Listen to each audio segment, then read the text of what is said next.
You gotta get your brain right if you're trying to make $1 million. If you ain't gonna do it for yourself, then do it for your mama. Only stay surrounded by them people if you know they solid. Elevate your hustle up today to double up your profit. Trying to learn some game, Xavier gonna talk about it. No Deanna speak that that everybody vouching.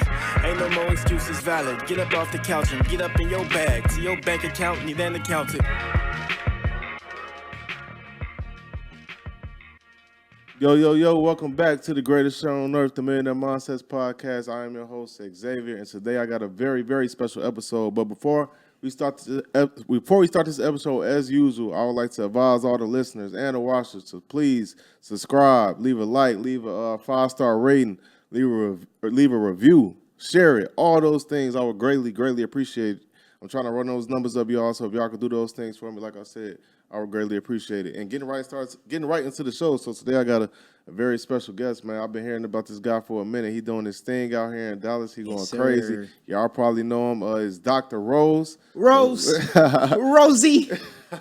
Land. What's good, brother? How's it going? To the show, Mr. man. Aesthetics, man. Yeah, it's going great. I appreciate that, man. Definitely, man. I see you've been doing your thing for a minute, but let's get right to it, man. So for the people who been under a rock, this might be their first time seeing or hearing you. You mind just breaking down, giving a quick background on yourself? My name is Jared Rosenborough from Dallas, Texas. Born and raised in Oak Cliff. Man, that's where I'm from, man. Bread and butter of culture, man. Like Dallas, D-Town. Dallas. This is one of the things where, man, it's a blessing to even make it this far. Mm-hmm. Knowing that, man, where you coming from, it's like, man, you don't have no idea where the hell you want to go. Facts. You just know you want to get the fuck out. You know what I mean? It's all you know. I just want to get out, bro. Like, what you want to do? I don't know. I found some shit that's going to get me out. Mm-hmm. So if you make it this far and doing what I'm doing right now, it's like, it's just a blessing, man. And so how you get into dentistry? Because I people say appearance is everything. When somebody sees somebody, they might not think, oh, this guy's a dentist. You know what I'm saying? You got the nice jewelry. You know what I'm saying? You fresh to death. You don't look like the average dentist. So where did that start? What'd you just say? What? Appearance is everything. Mm-hmm. So once again, I'm in the forefront of appearance is everything, knowing that I must present my way in a position to be presentable. So I'm presentable. No matter how I catch your attention, I'm presenting my way in a way that it's presented to you and you're receptive to my energy. All right? Right. So that's how I believe in. It's not what I'm wearing. It's the energy I possess. You know, so when you give it and you present it, you need to be created or destroyed, only transferred. So you know that what I'm doing is real. So it's like they see the jury, but they see the person behind it. That's some game right there. So what got you into?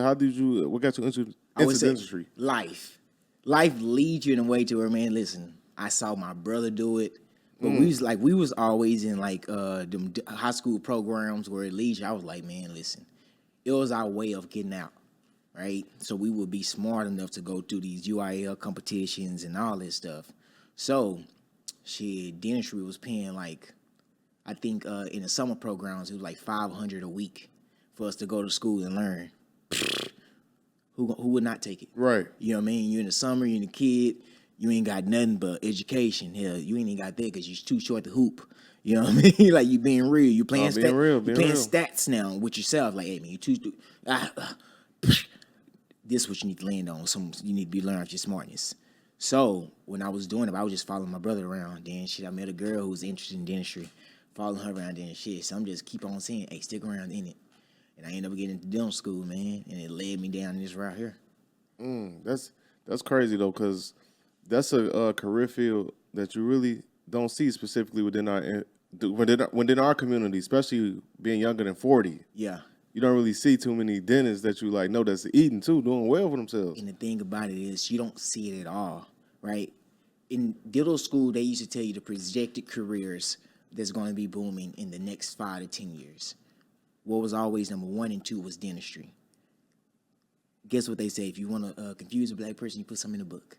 You know, we was reading stuff like that. I was reading stuff like that, but I was in a school setting knowing that everything was trending towards healthcare.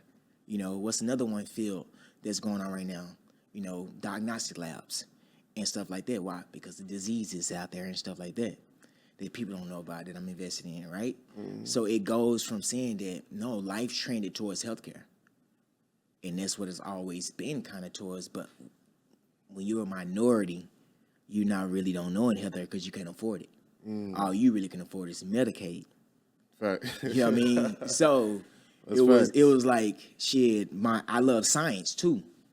So my science did in a love for just like I'm a nigga that love philosophy, right? History, philosophy, all that like this stuff that it grinds me because I love talking and deep thinking, man. So that all led to me just saying like, you know what, dentistry would be a great career. You know, it would be a great career because I get to be myself, I get to meet people, and I get to expose the 1%er to this.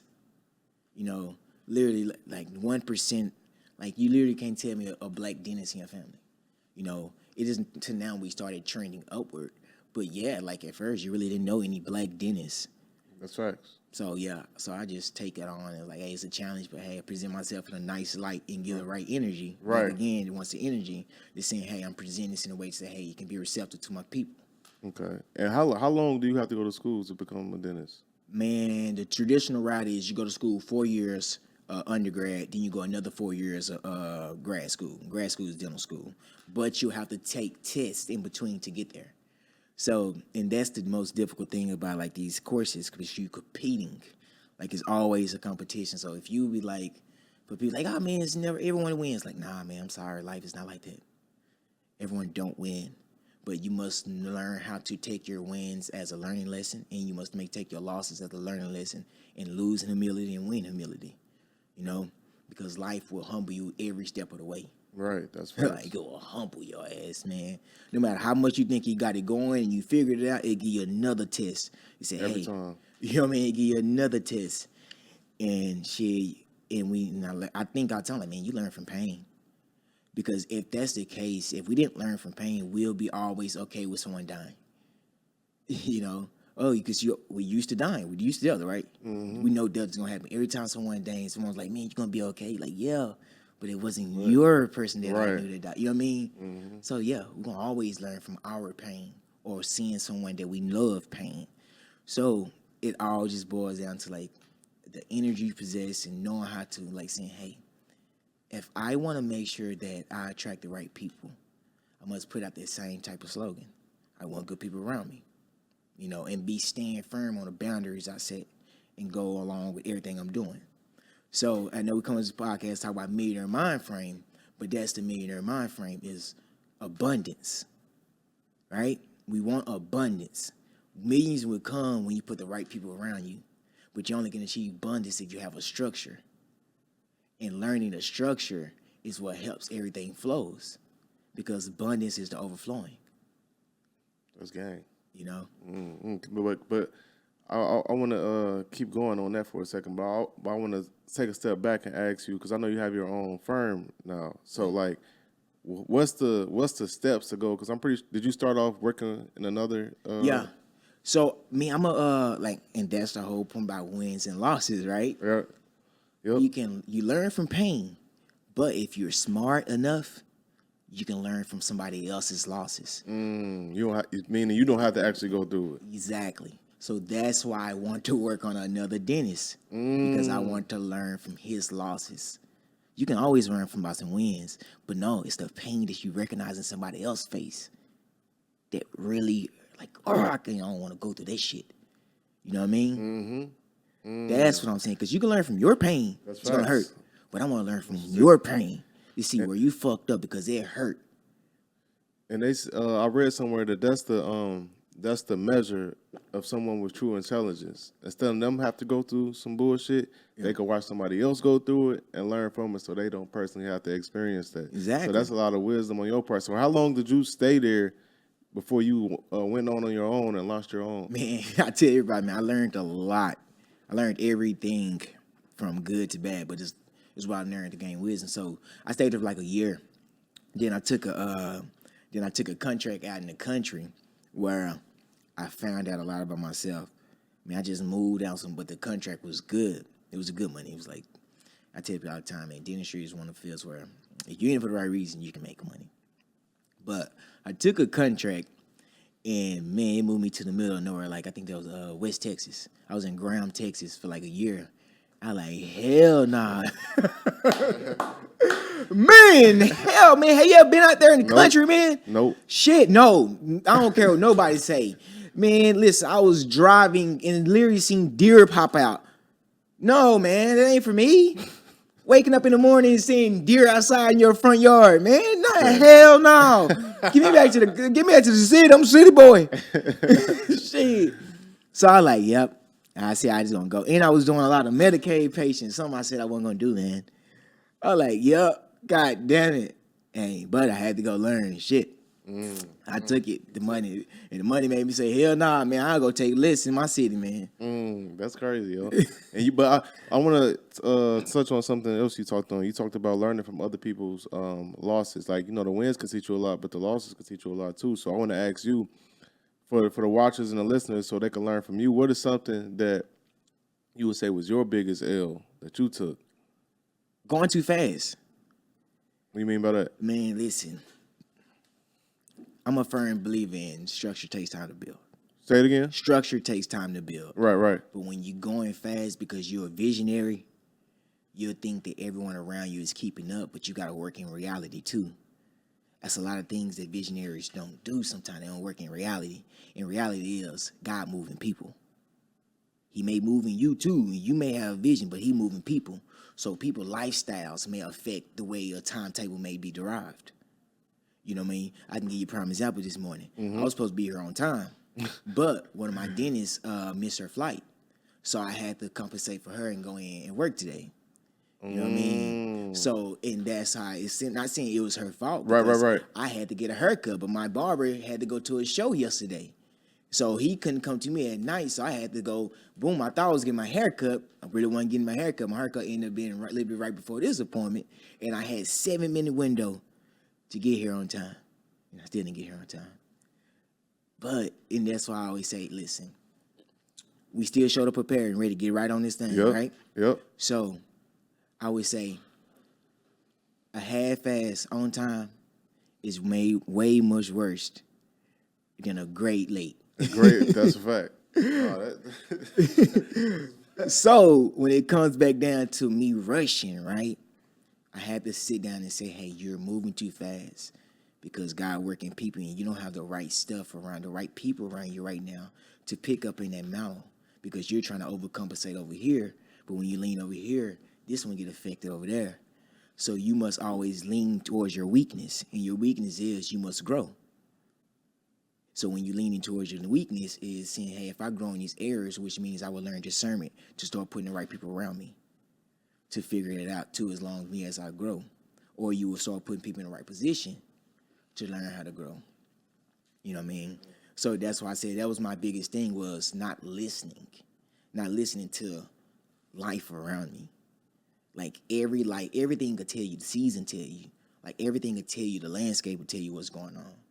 So you got to listen too. So everyone thinks, oh, we're bosses. No, we are being in control by somebody. Like everyone works for someone. Yep. If you're a boss, you mean you work for the consumer. You know, I got to listen to you and see how much I need to give back the information analytics to try to give the best product once again, you know, to put it back out there for the consumer to embrace what I'm giving. If that don't work, I got to go back in the lab and start working again to see. But I'm always working because I want to keep on being great and making something great for my people too as well. So, but you only can learn it when you get the right feedback. You know. You getting deep. I like that. And something just popped up in my head because I know this is something that being in dentistry, I know people want to wonder this because with dentistry, veneers are extremely popular right now. Yeah, everybody getting them, and you'll see a lot of people making videos talking about the pros, people making videos talking about the cons. But with you being an expert here, I want to ask you, in your opinion, your perspective, what are those? Because I even seen, because I was thinking about getting them at one point, and I seen videos people talking about their teeth rotting under the veneers and all that kind of stuff. So just break that down.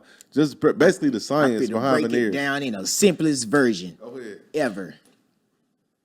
Your teeth rot. Period.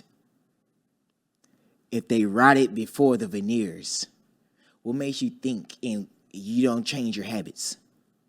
If you don't change your habits, what makes you think that these second set of teeth is going to last you? You're right. You destroy what God gave you first. Or life destroyed it, not even you. Right, life. Because you can learn a lot about people based off their teeth. You can learn about what they go through, their hardships, their trauma, everything. Just by looking at their teeth. Mm-hmm. You learn a person who truly smiling, a person who know how to smile through pain. You just a person who had to overcome through smile. You can see a person who fake smiles just because their teeth don't look right. You can see so much, right? So I tell people, all right, you want me to guarantee that no decay pops back up in your mouth. I can't do it. I gave you these. God gave you the first set. I gave you the second one. I ain't nowhere near that man. You know what I mean? I ain't nowhere near that man. You're right. So, if you want me to be real, you got to change your habits too as well. You got to change your habits because once you invested in this, you invested to get your confidence back. So now you got to change your habits because guess what? Hey, I didn't lead you 20 years down this route. And I couldn't change it in 20 years worth of time. You only gave me 2 to 3 months. 2 to 3 months. To change it, right? Sometimes 2 to 3 weeks to change it. So with that said, since I came in and medicated and did this, you got to come back and make sure you do the checkups and make sure it stays well. So the first thing don't happen to you the second time. So it's all about education. Now. That is. That's the thing. We're dentists, we're not educating enough to let people know, like, we're not perfect. I'm sorry. Fuck. God damn it. No, I'm not perfect, man. I can't. But we can work in this together. I like that. And what are your thoughts on, because a lot of times people will say, man, veneers in the States, they too expensive. And then you got people taking these trips overseas, going to get veneers for $5,000, $10,000. Because we're regulated. That's the thing. Who's the outcrying coming from? Black people. Not knowing these black dentists are regulated. You know?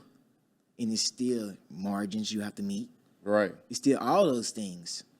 It's still guidelines from ADAs and these people who control things, or where we get our products from and all this stuff and what we can do, and just based off the pathology of these instruments that we use and all this stuff, man. Like, it's so much stuff. That's why I said when African Americans, not just African Americans, when our culture gets into this field of, I know golds were one thing, right? Jewelers did golds. Right. But we're dealing with dentists now. We're dealing with black dentists sometimes. We're dealing with doctors. So just because we say one thing's over there, maybe a price like, nah, not here. These dentists go to school for 4 or 5 years. In 8 years, when you go through all that and gain about $500,000 worth of debt, the game to be sold, not told, right? Yeah. Right? We say that all the time. Yep. Until it comes to a black person in business. You talking facts, bro. So Everybody expects you to just give it away for free. yeah, but hey, no. It's the hardship you gain. Guess what? It's the pain. Now you saying, oh, don't sell your soul. But shit, I went through all this pain. I must get something back from it. Think about it. You're right. Like, people don't think, like, nah, man, this man went through 10 years of schooling, of being in classes with no one his race sometimes. Having to wake up, go to sleep, get laughed at. Like, all this stuff. People don't sit back and think, like, nah. You went through too much to just Not just me. shorthand. Exactly. So it's other people that went through. Not just I speak for a lot of doctors. Like, it's other people, man. It's the other black dentists that people be like, oh yeah, man, you made it out the hood. But say sometimes when you make it out the hood, you want to go back to your people because, man, shit, it was hard making it over there. I want to go back comfortable. But hey, God put you in a position to be uncomfortable all the time because He made you for a reason. Get out for a reason. So, man, hey, we getting deep. And what would you say, so for somebody that's listening and watching this, they've been thinking about getting veneers, what should they be looking for in a doctor, or what should be the blueprint for them? Because there's a lot of people out here that's, obviously, you got great doctors and you got terrible doctors. So what should they be looking for? Man, listen, I think you should look for one that gives you a good feeling, because, man, it's one of the things where it's hard to be perfect. Facts. Like, and people are coming in wanting perfection because people are, I was reading about the age of the aesthetics and that we're living in now. It's about everyone are starting to know the golden ratios of beauty. What do you mean by that? It's a ratio of what you look like and how your face is Facial proportional structure. and structures, and Yeah. your face broken down to thirds and fifths, and how every spot align in precision. And now we're pushing the limits of it. You know, we're trying to be perfect. You know, there's no perfection, because perfection is only perspective. You know, there's no perfection when it comes to beauty, because it's truly in the eyes of the beholder. So people have to start feeling good, right? You must start feeling good, and you got to go to a place that makes you feel good. And you also got to go to one that has, I would say, a good portfolio in different cases, and knowing how to, I just treating certain cases, because some people come with a lot of work, like that. Some people just need a lot of goddamn work, and people got to have patience now. So it comes with education. It truly comes back start with educating. So people got to first do their homework and literally know this is not a freaking car wash or a mechanic, and you can't. What's the price? We don't know. We don't know, because we haven't saw your mouth. Right. And that's another thing, Right. man. Listen, you need X-rays and all that stuff to see what everything going on. You know, I can't just give you a price. Just give you a price. How much it gonna cost? That's when we confuse, where we kind of being too real in the dental culture. We're like, yeah, we make this so much homeboy. Like, nah, we really got to get your exam and literally sit down and see how much it is. Because if a person can quote you without at least looking at your mouth and seeing if you got periodontits, like gum disease and like all that stuff, man, you got to go through the work, man. You got to put the work in, man. Put the fucking work in, dog. Shit. Pay attention. And I also want to talk about this, because when I was reading up on you, I seen you did Summer Walker teeth, Amari Cooper, Funny Marco, a lot of celebrities saying. Yes, sir. Yeah, and I see you doing 6-figure months, and so you just, like I said, being a dentist and doing that, this is like extremely dope to me. And I want you to break down like the business structure to how you even get to that point where you're doing 6-figure months as a dentist. I would say it is all the same. And this is how you realize, hey, life is numbers. It is, man. Like, and that's when you get art and structure balance. Art and structure around someone who can balance a creative brain. That's it. Structure, balance, creative brains, artistic, and it's all about numbers, right? So when you almost get to the point of the game slowing down, and I feel like that's when you've done a lot of work, which means you put a lot of hours in, right? Numbers. Put a lot of hours in to get to the point of the game slowing down. That's when Jordan and Michael and Kobe, and they would say, man, the game gets to the point it's slow to me. I saw it move. Yeah. I saw it move. All right? And that's what point it came to me in dentistry, to where I saw it move, to where I can start controlling a lot of things, and I can start thinking outside the box and start putting a little balance in my life, because it became not an autopilot, but a consistency for me. You know, and consistency came in knowing sure that the marketing, right, man, listen, I don't even tell people that it's ways you market with it, but it be genuine. So, you know, I used to tell people, man, I'm one of the biggest actors no one know about. Why? Because Rose aesthetics everywhere, and no one know that I'm in the game of health and wellness. All I gotta do is look good. My teeth look good for me. So guess what? Somebody, ooh, you got your teeth done. You look nice. You got a tooth on. This tooth on your necklace looks nice. What is that? I'm Dr. Rose. I'm a dentist. So you always marketing. And now, because I'm really real. So that's when the game slowed down. Wait, you're really real. So you just have to be yourself all the time. If people like, oh man, who are you? I'm me. I'm everything. Like literally, if someone asks me, you know how to rap? Yes, I do. I'm one of the hardest rappers. Yeah, I see you rapping. Because I have the biggest voice, and I say I know structure, I know art, and I know science.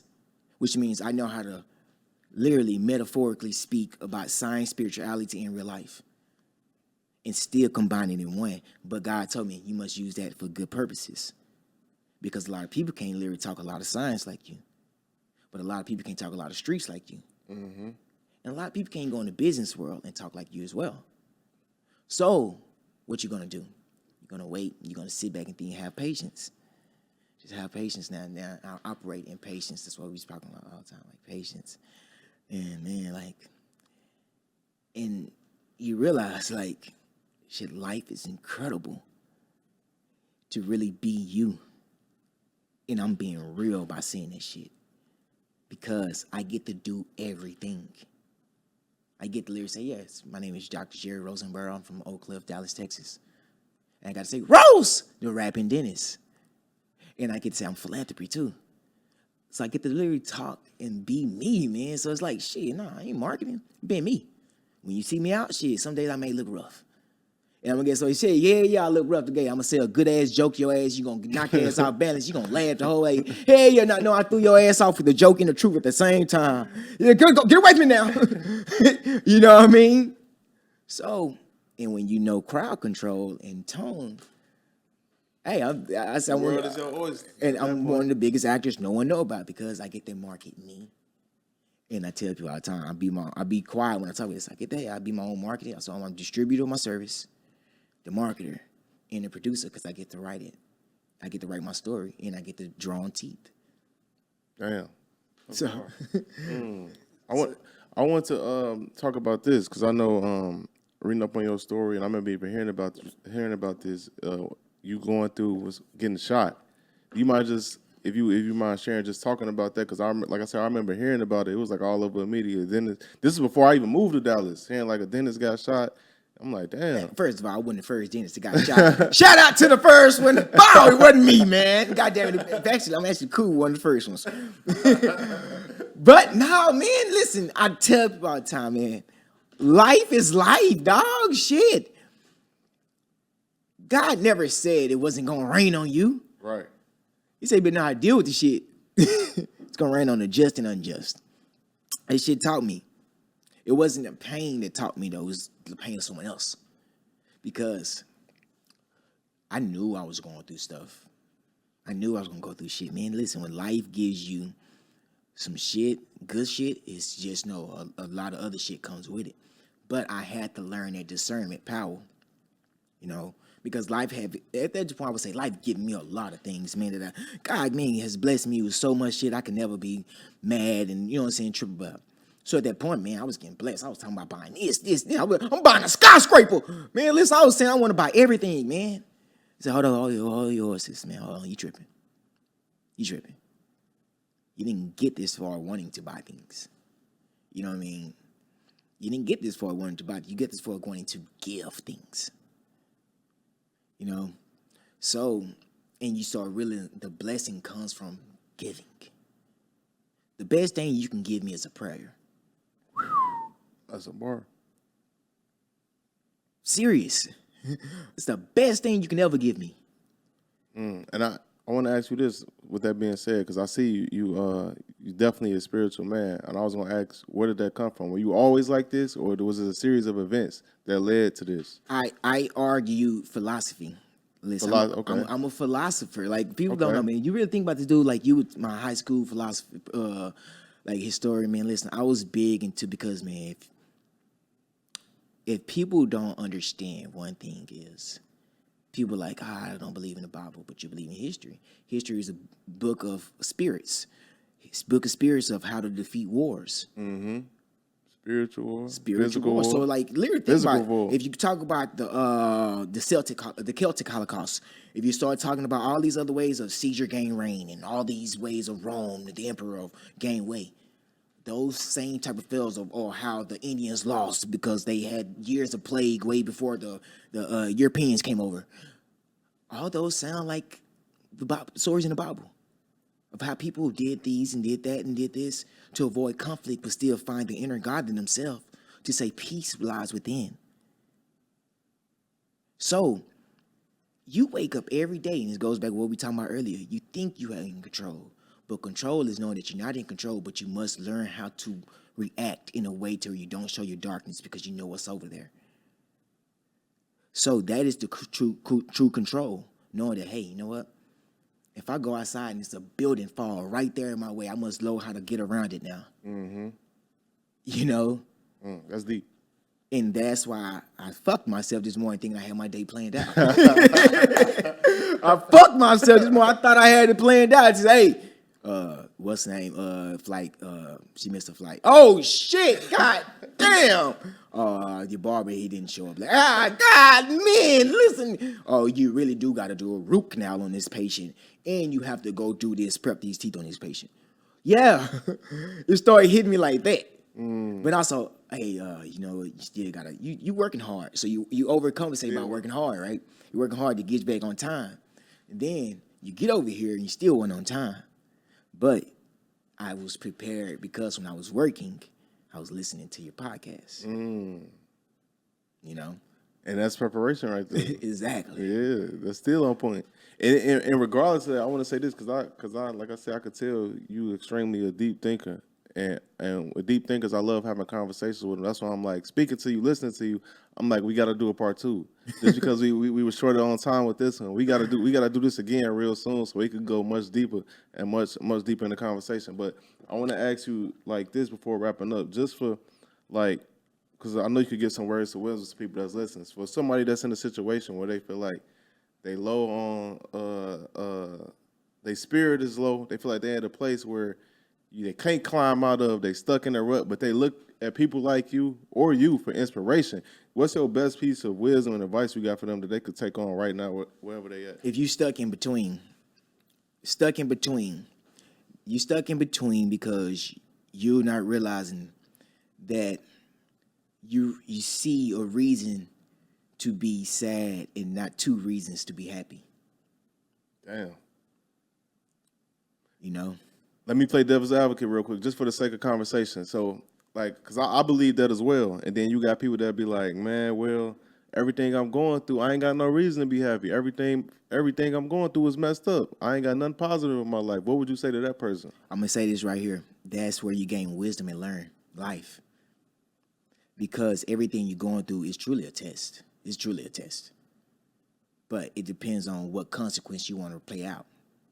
You know, literally, when life gives you struggle and you're fighting against it, sometimes you gotta let God happen, or He's gonna sit you down. Right? He's gonna sit you down every time until you keep on battling. Oh, you fighting the same battle again. He's gonna sit you down until, guess what? The ultimate expiration date, because you didn't learn. And you must learn how to be in control. Even when you're really not in control. Exactly. Because when you can in control, you know that I know the good and I know the bad. I know how far I can take it, and I know how I can let it go. But you would never know if you got 2 reasons to be sad and not 4 reasons to be happy. Because you gotta always fight that much. What they tell us, you gotta be twice as better, 10 times. Mm-hmm. That's what it is. Because it's the mental game that we grow up, that we wired with.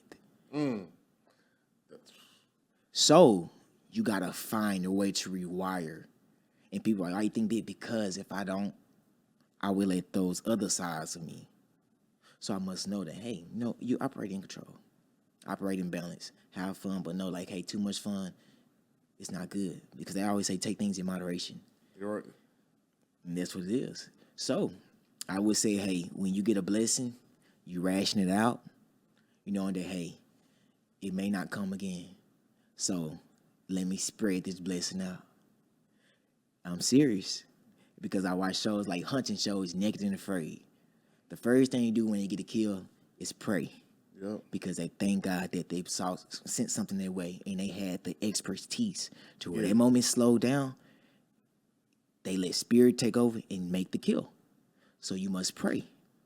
When you pray, you know that, hey, I'm praying for God for delivering this to me. And I'm also praying that I may not ever go again, because all those nights I went starving, I was down there in my wits' end. So people that are going through it, a blessing coming. You just got to know when that blessing come, ration it out.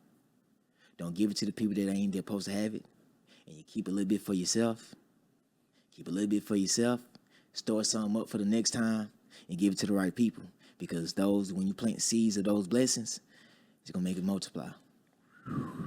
Oh man, like I said, Hey, we about to do parts. I got some other stuff I wouldn't go real deep on, but like I said, we were short on time today, so we definitely about to do a part 2 soon. But before I let you go, I want to say I definitely appreciate you coming on and drop these gems. But before I let you go, do you mind plugging all your stuff where people can find you, follow you, everything? And I know you're doing a giveaway right now too. So I'm doing a giveaway. ManifestYourSmile.org. What is ManifestYourSmile.org? We are giving us away a smile for those who physically and emotionally traumatized. Not only just men, women, and kids. Everyone is physically, emotionally traumatized out there. Why? Because we all believe in aesthetics too goddamn much. You ugly motherfucker. But still, though, at the end of the day, I want to help someone smile. So log on to ManifestYourSmile.org. It's a giveaway attached to it. We have merch. We have one of the biggest brands in the industry right now called Rose Aesthetics. And we have a new album. And we have a digipack attached to that album called Flight 717. Download the motherfucker because it sounds good. Man, I keep on bumping that bitch every day. My favorite song is all of them. Shit, you got me fucked up if you don't think it is. So download the digipack Flight 717 on all streaming platforms. Log on to ManifestYourSmile.org. Rose! Tell them where to follow you at too. Oh, you follow me on drrose.ilive, drrose.aesthetics, Drippy Dentist, Drippy Dentist, Rosie Rose, you know what I'm saying? You just follow me everywhere. Shit, man. Log on to the website, man. Follow me on them damn things. It's a giveaway coming. Up to about $40,000 worth of new smile, man. Like, it's one of them things, man. Don't have a big ego attached to it. Facts. Do it, man. Shit, everyone want to smile. Y'all, yeah. Hey, y'all heard the man. Y'all want that to smile? Y'all definitely tap in. You guys can follow me on all platforms at at official Xavier Miller, and y'all can follow the Man of Mindsets page on all platforms. Like I said, this part 1. We're gonna do part 2 real soon. Make sure y'all stay tapped in. This is all we got for this episode. See you guys next episode. Peace. You gotta get your brain right if you're trying to make $1 million. If you ain't gonna do it for yourself, then do it for your mama. Only stay surrounded by them people if you know they solid. Elevate your hustle up today to double up your profit. Trying to learn some game, Xavier gonna talk about it. No Deanna, speak that that everybody vouching. Ain't no more excuses valid. Get up off the couch and get up in your bag. To your bank account, need an accountant.